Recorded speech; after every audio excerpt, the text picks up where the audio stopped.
Pertemuan ke-6 yaitu tentang tata cara penyelenggaraan jenazah. Langsung saja, yang pertama, sikap kita terhadap orang yang yang sakit gitu.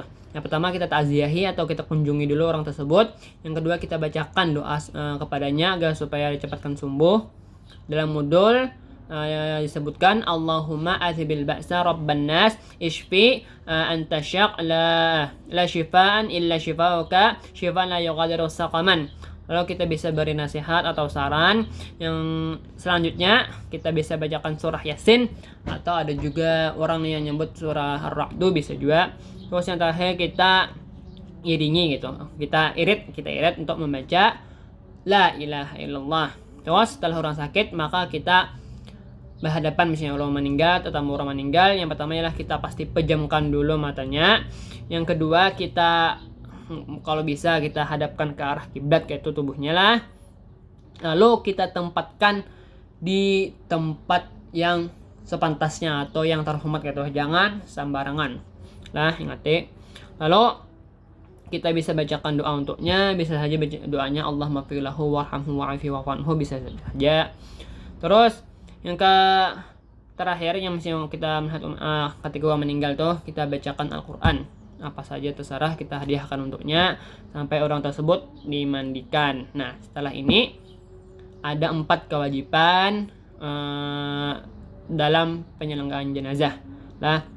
Yang pertama tuh memandikannya loh. Nah, memandikan nih hukumnya fardu kifayah, kecuali yang mati syahid. Nah, tahu aja loh yang mati syahid lah, itu kada usah dimandikan. Misalnya pas perang atau apa, kada usah dimandikan, langsung saja dikubur. Nah, yang pertama kalau memandikan ini kita siapkan dulu perlengkapannya, itu pasti sudah. Kalau memandikan binian juga orangnya, mandikan lakian juga orangnya. Lalu kita siapkan banyunya lah atau airnya. Yang pertama air biasa, yang kedua ada air sabun atau air bidara jong kita. Lalu ada air yang dicampur dengan kapur lah. Nah, lalu kita letakkan si mayat ini di atas tabala atau keranda jong kita, atau ada batang pisang, tak salah aja lah. Kalau ada keranda atau tabala tadi yang disiapkan di langgar atau masjid, pakai itu aja, lebih enak. Jangan posisinya menghadap kiblat pastinya lah. Lalu kita siapkan kain karadu pulang. Nah, untuk membersihkan bagian dubur belakang nih, buritnya, dan bagian kubulnya, bagian depannya. Nah, lalu misalnya kita memandiakannya, kita niati, kita berniatnya memandiakan ya. Nawaitu al-istinja'a li hadzal mayit atau kalau binian maitah lo, ingatilah li hadzal mayiti atau maitati. Nah, fardhan lillahi ta'ala, sahajaku mengistinjakan adalah mengistinjakan untuk mayit laki-laki atau perempuan ini fardu karena Allah Ta'ala. Nah, kita lapaskan pulang bajunya begitu nih. Lalu kita berganti dengan sarung lah sekujur tubuhnya nih pas mandi, itu bisa juga. Terus sesekali didudukkan lah mayit nih, kita kita pusuti atau kita urut parutnya nih, supaya kotoran-kotorannya tak tinggal di dalam parut tuh, tak keluaran, jangan sampai ada yang tersisa. Nah, terus selanjutnya kita gosok bagian tanah tubuh ini nih, supaya harum, supaya bersih lah. Jangan sampai kayak ada kelihatan ikat-ikatnya lah kayak itu di hadapan orang itu. Intinya kita bersihi sebaik mungkin. Nah, lalu tadi niat istinjakan lah, yang mengeluarkan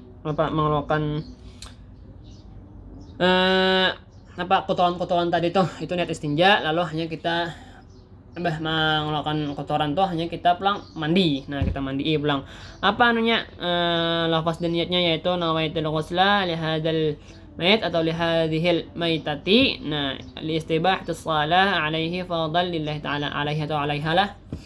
Artinya sahajaku memandikan untuk ini mayit laki-laki atau perempuan untuk kebolehan salat lah atas dirinya, tadi baik laki-laki atau perempuan, fardu karena Allah Ta'ala. Lalu kita simbol lagi pakai air sabun atau air bidara tadilah. Nah, kita hanya lanjutkan dengan air biasa dan air kapur, air yang dicampur dengan kapur baru tadilah. Nah, itu. Lalu misalnya sudah bersih dah, beritan kita sudah gosoki lain-lain beritan. kita anggap bersih dah, maka siram masing-masing lah 3 kali bagian atas dengan membaca, ada bacanya lah ghufranaka ya Allah, ya Allah, wa ilaikal masir. Nah, bagian kanannya ghufranaka ya Rahman wa ilaikal masir. Begitu pula bagian kirinya ghufranaka ya Rahim wa ilaikal masir. Nah, ghufranaka ya Allah wa ilaikal masir.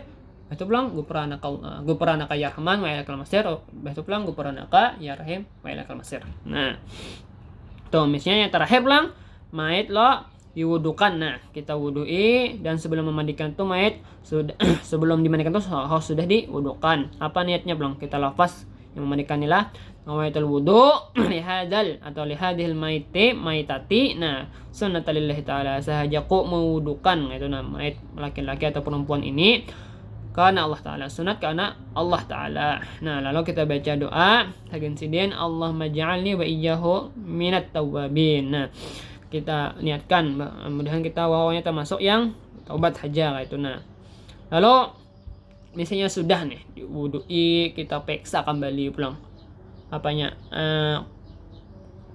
dubur lawan kubulnya tadi, apakah masih ada tersisa. Nah, misalnya masih ada, kita bersihin pulanglah, jangan sampai tertinggal itu kotoran yang ada di dubur atau kubul tadi. Nah, misalnya sudah selesai semuanya lah. Nah, sunnah lah, juga sunnah ditulis dengan jari telunjuk di dahi mayit. Nah, bismillahirrahmanirrahim, la ilaha illallah Muhammadur Rasulullah. Nah, lalu kita pulang setelah memandikan tuh kita kafani. Nah, laki-laki itulah berapa ya? 3 kain. Ya, 3 lapis kainnya, 3 kain kafan, yaitu putih dan tebal lah. Sedangkan perempuan tuh 5 lapis. Nah, beda. Binian laki ada 3, binian 5 ya. Termasuk baju sudah itu sarung, lawan, karudung nih. Nah, sunat membaca di bawah adalah sunat membaca ketika memotong kainnya tuh. Nah, kita memotong kain kafan tuh membaca Allahumma ja'al libasuhu atau libasaha lah, mungkin libasaha ya karim, wadhilhu atau wadhihala ya Allah jannah birahmatika ya arhamar rahimin. Nah, nanti baca doa misalnya pas memotong kain tadi tuh. Nah, lalu kita setiap lapisan tuh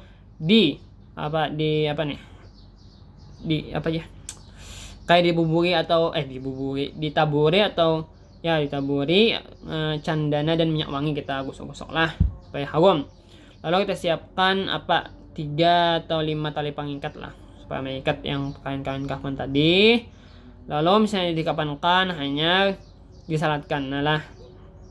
Nanti misalnya sudah ada dikafankan langsung disalatkan, jangan dilambat-lambati. Nah, posisinya tuh misalnya lakian kepalanya tuh di sebelah kiri imam. Nanti misalnya lakian kepalanya di sebelah kiri imam. Kalau perempuan, nah kepalanya itu di sebelah kanan imam kepalanya. Oke. Kalau hanya pulang menyembahkan. Nah, habis mandikan, dikafani hanya disembahyangkan. Nah, sembahyangkan tuh sebagaimana syarat lainnya lah, sama aja syaratnya seperti berwudu, menghadap kiblat dan lain-lainnya. Nah, pulang lafaz niatnya tuh usalli fardhu kifayah ala hadzal maiti atau ala hadhil maitati. Nah, arba'at takbiratin. Nah, ingatilah takbiratan fardhu lillahi ta'ala. Bisa imaman fardhu lillahi ta'ala. Aku sembahyang salat fardhu kifayah atas ini mayit laki-laki, mayit perempuan, 4 takbir, jadi imam, mengikut imam karena Allah Ta'ala. Nah, itu ingati. Setelah itu takbir pertama lah kita membaca surah Al-Fatihah. Hafal aja sudah. Pulang yang kedua, habis takbir kedua kita baca salawat. Salah aja salat Ibrahimiyah kayak mana ka Allahumma shalli ala Muhammad wa ala ali Muhammad, bisa juga yang pendek. Lalu yang ketiga kita baca doa sagen si mayit, Allahumma ighfir lahu warhamhu wa'afihi wa'fanhu. Atau Allahumma ighfir laha warhamha wa'afiha wa'fanha. Nah, ada juga yang panjang, tapi yang pendek tadi bisa juga, masihlah cukup paling minimal tadi ya yang handap tadi tuh. Terus yang keempat kita pulang kita baca doanya Allahumma la tahrim najrahu wa la taftinna ba'dahu wa ghafir lana wa lahu. Nah, kalau binyan Allahumma la tahrim najraha wa la taftinna ba'daha wa ghafir lana wa laha. Nah, Nah, itu salam kanan, salam kiri. Nah, hanya kita berdoa. Nah, pulang setelah dimandikan, disalatkan, dimandikan, dikafani, disalatkan, hanya dikuburkan. Nah, yang terakhir nih. Nanti kalau kuburan itu sudah disiapkan yang di dataran tinggi yang nyamannya lah. Nah, saking nyaman. Itu posisi mayat itulah di yang leher menghadap kiblat pastinya. Ingat ya, harus menghadap kiblat, miring ke sebelah kanan. Nah, sebelum kita pas menimbun itulah menimbun dengan tanah yang kayak menimbi batu atau apa nggak betul ya, menimbi tanah, itu menimbi tanah, membuat di tanah. Nah, langsung kita baca doa, terserah aja doanya apa aja, terserah, yang intinya yang baik. Atau bisa juga minha halaknakum wa fima nu'idukum wa minha nukhrijukum taratan ukhra. Nah, itu bisa juga. Hanya kita talakin atau berdoa di atas kubur. Terserah aja talakin atau langsung aja berdoa. Baiklah. Terima kasih. Itu saja yang pertemuan ke-6, dan saya akhiri dengan Assalamualaikum warahmatullahi wabarakatuh.